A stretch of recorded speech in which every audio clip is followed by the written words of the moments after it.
Alright, Jenny Weber's 150th birthday today. Don't ever let Jenny Weber babysit your kids if you have them.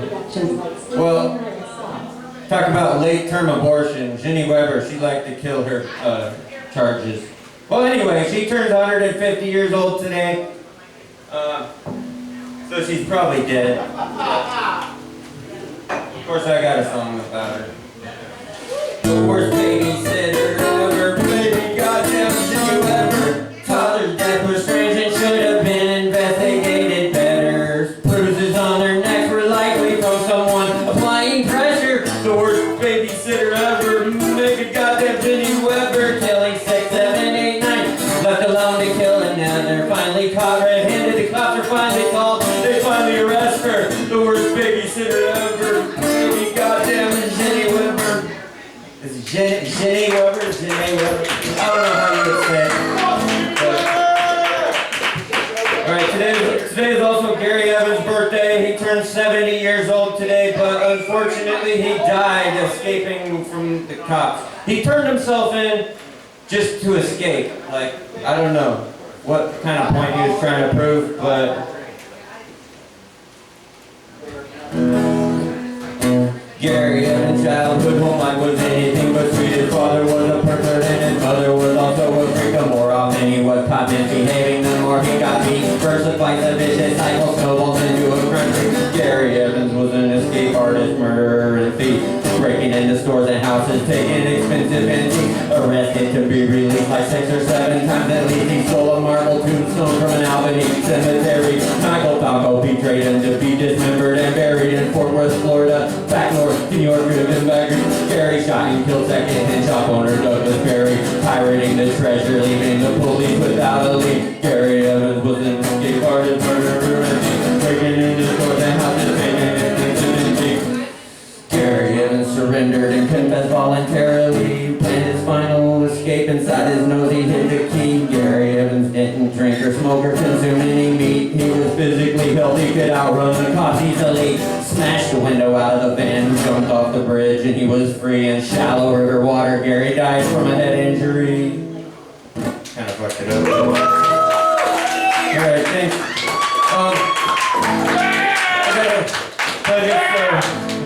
Thanks, and happy belated birthday, Tom. Yeah, let's go! Let's break some shit! Yeah. Yeah! Give it the shirt. 7 flashbacks. Alright, let's, shit. Do the one you know. The one I know? Okay, yeah, Eileen Warnos' death day, 22 years ago, day after tomorrow. Her parents divorced before she was even born. Her grandpa tormented her while grandma ignored. So she grew up scorned. Her childhood was short, thrown out into the storm. Unfortunately, fourth and 15, a prostitution and called a whore. She called herself a call girl. I call her much more. Abusive, Bruce refused to be used like a doormat. Changed her name to Lori, walking back and forth on I-4, hitchhiking northeast, not far outside Fort Myers. Cold and wet, Richard's car was warm. His hobbies include drinking, prostitution, porn. He had done time for rape. She had been raped before. Did Eileen have a choice? To see a fell remorse is false. The war knows waltz. For all of the couldn't take it anymore. She took whatever she thought she could pawn. Of course, the real killer was a state of Florida. For what the future held it for. Days pass, they find his car. Weeks pass, they find his corpse. Months pass, they find more victims and form a task force pressed to kill. No one could tell from the clothes he wore. Baseball hats, they go to hell. A t-shirt and short bodies found in the forest. Soon the leaves that poured in were sorted, prioritized by the authorities.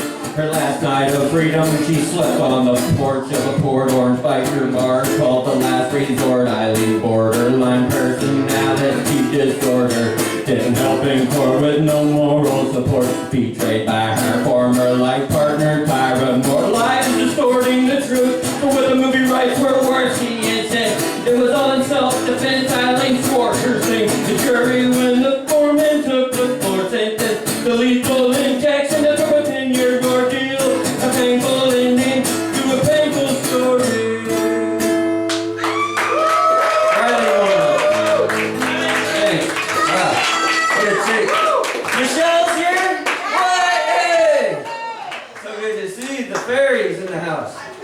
Hallelujah. All right. Well, what a treat. This is great. And Jason doing the Pansy Division block, that was awesome. That's why this is the best open mic in the world. All right, usually I do a cover. I was gonna do a DI cover. Fucking Casey Royer's birthday for the night. This is the story of the hurricane. The man authority came to blame for something he never done. Sat in a prison cell, but one time he could have been the champion of the world. And I can't do the whole song, but I have a firecracker though, so.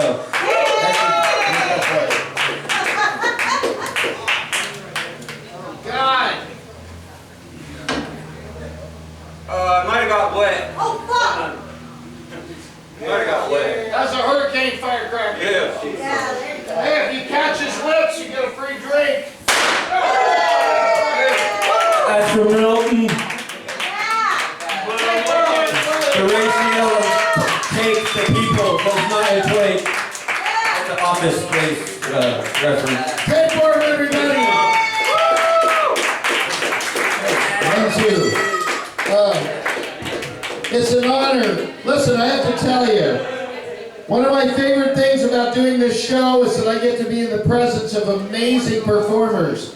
Some people don't know who they are. Some people will never know who they are. Some of them have gone on to be on like the Tonight Show and shit like that. And other ones, they suck so bad, they're dead. But anyway, but the point is, in that space, anything can happen. And the one thing, if I can leave you with anything tonight about my birthday show, it's this. If you try really hard, there's a chance that you might really, Ooh, that sounds better. but also maybe not. And that's it for you. And what a waste of time it was. So you have to go for it, and if you get it, then that's probably also, well, everybody does. But that's also really, you can make money and stuff and go around and well, anyway. I don't know what the fuck the whole point of this entire thing was. What we're doing. Vagina. Oh, vagina. All right. Oh, thank God. Now we're cooking. All right. I was a little nervous. Yeah. You can be born again in a vagina. Vaginas are very empowering and important. Jesus is a vagina. Yes. Jesus is a vagina? Is that what you said? That's how you're born again. Okay, well, all right, I don't know what that means. And now, ladies and gentlemen, I will turn behind me and I will reach into the magic bag and pull out something that I don't usually use at the show, the set list. A big dildo. It's gone. But what I do know about the set list is this. Also, I've had ample, I've been talked to. And so, last week, there was a failure. Sorry. It's still here. Last week, the show host had a fit. Ma'am, please, ma'am. No, not you, with the mustache. Ma'am, please. Jill. It's a big deal, Jill. Fucking Jill has always been a real problem at the show. And now, ladies and gentlemen, why are you coming at me with headphones? It's scaring me. Can I have some of your wine? I was just showing you my mustache. I don't want to see your mustache. I don't want you to blow into the mic and do what that was. No, that was the wind from my mustache. You're scaring me! You're giving me Disney freakouts. I don't know what's going on. Okay, quiet. I don't want this show to go south. Too late. It's my birthday. You have no idea what You know what I'm capable of. You have no idea what I'm capable of. Just do it! My birthday. I'm trying! Let's all roar. What a bunch of assholes. Well, Where's the fucking... Why does this guy have the... Oh, here it is. I've got it in my pocket. Sorry. All right, here we go. Thank God. I was getting nervous. Now, shh. All right, now listen, everybody be quiet for real. Daryl, where's Daryl? right there. Everybody gets a shot of 151 and Jägermeister. Just set that up. No? No? All right, apparently, I'm sorry, I thought I had power. I have no power here. I have no power. You got as much power as a 9-volt battery. All right. And now, ladies and gentlemen, no, but seriously, you have to be quiet because I fucked this up last week, and I do not want to fuck it up tonight. If you aren't quiet for any fucking act, I'm talking to you and you're still talking, I see you. If you aren't quiet for any fucking act, you better be quiet for this one, so I will not fuck this up twice. Yeah. The third time, yes again, and then, but not tonight. Ladies and gentlemen, please welcome to the stage, the one and only, our beloved Gary!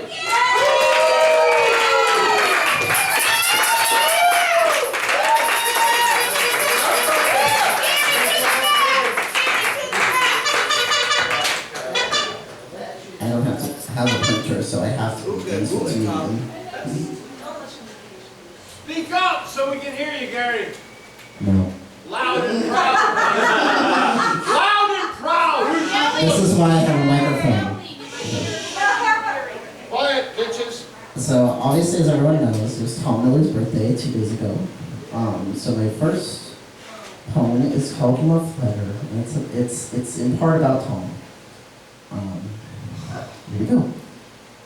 Only entitled the crownless king stands recklessly upon his hard-earned throne, a microscopic stage located directly at the center of the known universe. A queer migrant kingdom in an intimate space, kept quiet by his royal inward tongue. Please, no talking, ma'am. As sound check begins, he prays tonight will go right past visions of bar fights, shouting matches, mind-numbing fringe politics that on occasion dip their toes into bigotry. Remembrance of pages, knights, and bards alike, anxious to share some small part of himself that have fallen victim to the passage of time and a little too much whiskey. It happens to the best of us, and certainly he may be among them, depending on who you ask.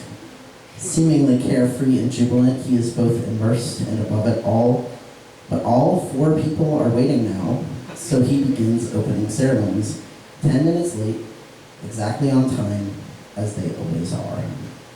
His wayward prayers are answered, it seems, by a kind-hearted emissary of the dumpster, hallelujah, and musicians and wordsmiths, clowns and dancers, and maybe even, once in a while, a halfway decent comedian.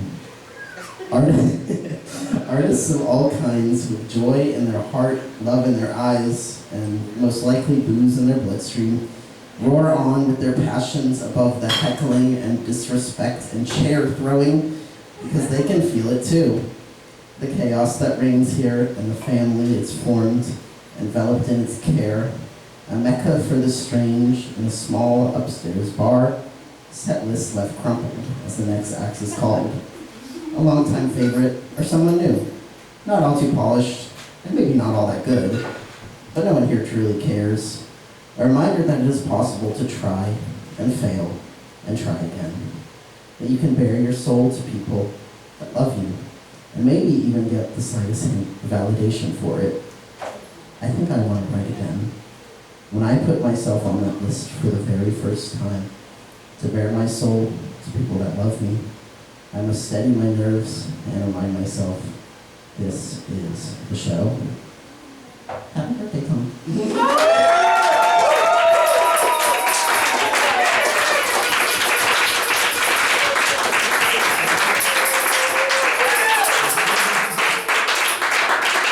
So I'm gonna go right into the next one. No wonder I didn't you, Tom. So this one is called Black Widow. It's also called No Homo. On a floor-bound mattress, half unmade, completely out of my element, I am sitting awkward, silent, and generally avoiding eye contact. My only current social equal, a friendly tuxedo cat making biscuits on disheveled blankets. Percussive music blasts through the speaker of a phone. Beer and copious amounts of weed are shared by men I have never met before, together waiting out the rain in a cramped bachelor pad. My companions are performers, musicians, a breed that has always intimidated me, yet leaves me fascinated and itching to join them. I'll get back to playing one day, I say, and I really do mean it, but back home my keyboard is collecting dust. They are not unnervingly aggressive, not unsafe, but the way they speak is unfamiliar to me, crude and unabashed. One asked me, as I am introduced as a painter, do you ever need heart to hurt people? 6 men and a cat huddled around the small bedroom of the only person here I know, the one weak link that keeps me tethered here. 2 of them drum polyrhythms, while the others paint and repaint their nails black, occasionally joining in to harmonize. A few experiment with eyeliner. One dons dark lipstick. I helped transform a pair of fishnets into gloves. The bobby pins used to secure them, extracted from my small pink pickup bag. These sorts of behaviors I am much more familiar with. The feminine and visually curated, stories told through fabrics, pigments, and gloss. Oh, I know all too well the way a sharp black eye and blood-red lip undoes a man. I haven't worn eyeliner since high school, my acquaintance confesses. His painted friends jumping on the opportunity to tease, calling him and each other emos and gays. It's all in jest. Boys will be boys. But still, I pause. The flaming elephant in the room, I am 100% full-blooded faggot. And when he asks my opinion on the smudged, dark liner that frames his light eyes, I tell him the truth. You look fucking hot, man.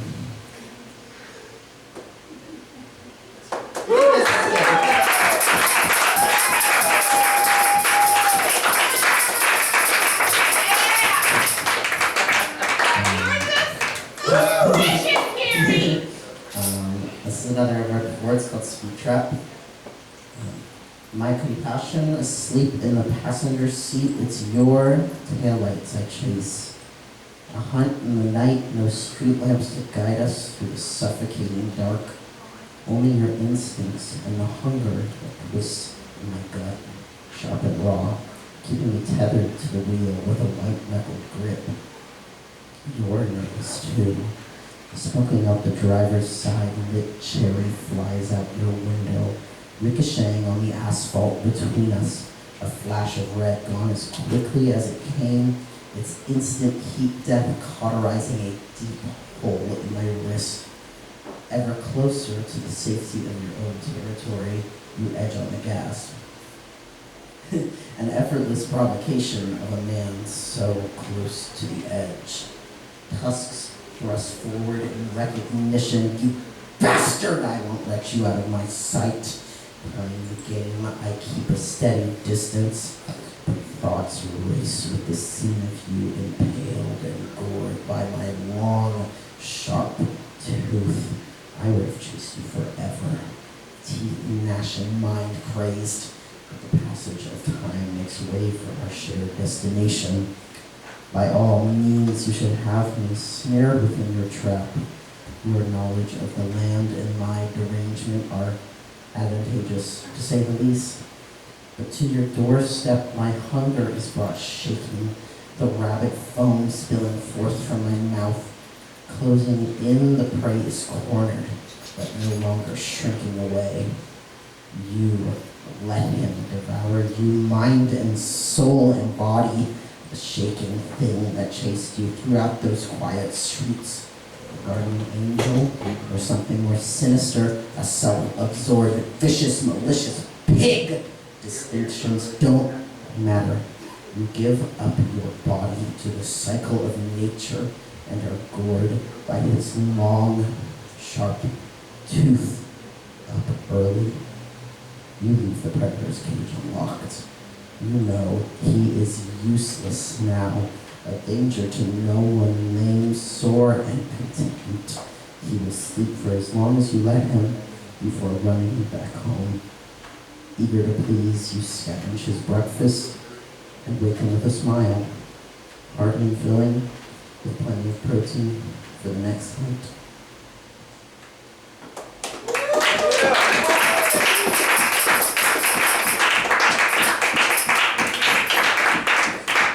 This next one is also new, which I meant to read it last week. So. It's called Conversation. I need attention, please. If you care for me, give me what I crave. Fingers on my back and in my hair, a scared, wounded animal shambling into your arms to feel whole again. Convince me I belong. I am nobody, nothing, without that ever-blooming rancid pit in my core, seething in triplicate, the corner of your lips pressed into a frown. What did we do? Why won't you touch her? Does it hurt you to see us this way, cocooned by an impenetrable skin locked off from the world, lone lily pad barely skirting the surface of the endless murky depths? I will keep her safe, that I fucking promise. And if you ever look at me again, I knock your goddamn teeth out. You will tear our little girl out of my cold, dead arms.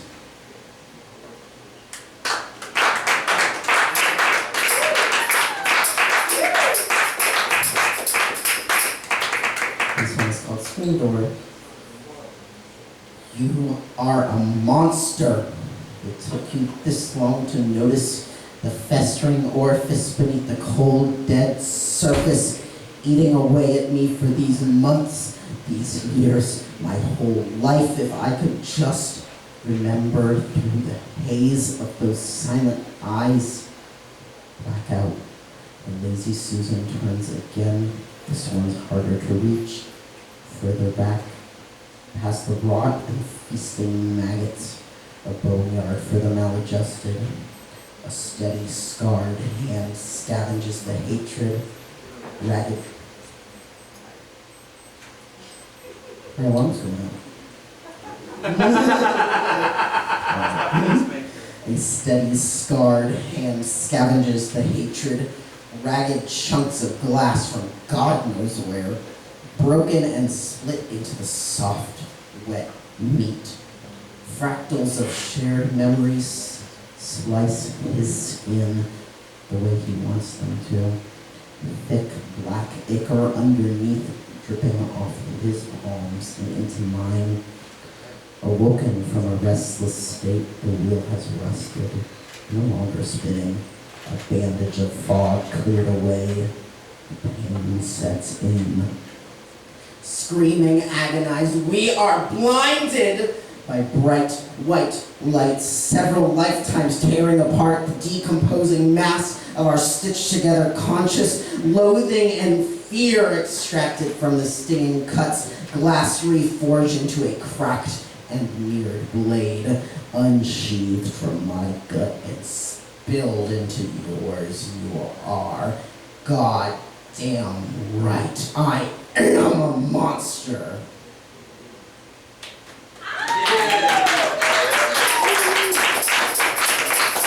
That's me. This one is, I used to hide my mom's cigarettes, which again is true. This is not about her though. Wide awake I sit, 6 a.m. at the kitchen table, surrounding me an all too familiar sight, discarded scraps of art, projects I have started but neglected to finish. Among them drop carelessly, though certainly not without some greater compositional purpose, your discarded essentials. Car keys that lay useless in the dead of night return no ignition. A wallet emptier than it deserved. And lighter beside it prods the smooth brown leather, whispering, teasing the sharper edges of my conscience. Let it all go up in flames.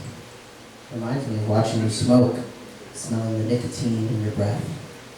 You know, those things will kill you as I choke on the heavy yellow fumes that spill from the bong and redden my eyes. But hey, we all have our vices. Tight silver chains around our necks, choking and squeezing, cutting off the airflow. God knows I can't control them quite as well as you. My manic racing thoughts, 7 a.m. at the kitchen table, not awake for anything greater than the act of simply being, thinking, feeling, thinking. I just hope those things don't kill you. Please, God, stick around.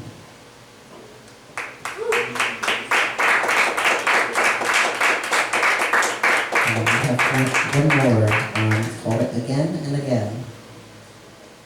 Unblock, fuck! How do I create? My life's work has been cut off by the little limp wrist that couldn't. I could burn it out, break it, and give myself some satisfaction. So dedicated to his craft. But if the issue is sustainability, I'm not doing myself any favors. But oh brother, when am I ever? I will throw anything that sticks if I would just work with me here, sitting staring blankly at a Word document or a canvas, primed and ready for anything. Just put something down! Dot, dot, dot. This poem would have been longer if I could only think of the words. Some sort of better ending. If I could only think. That's it. I could think that's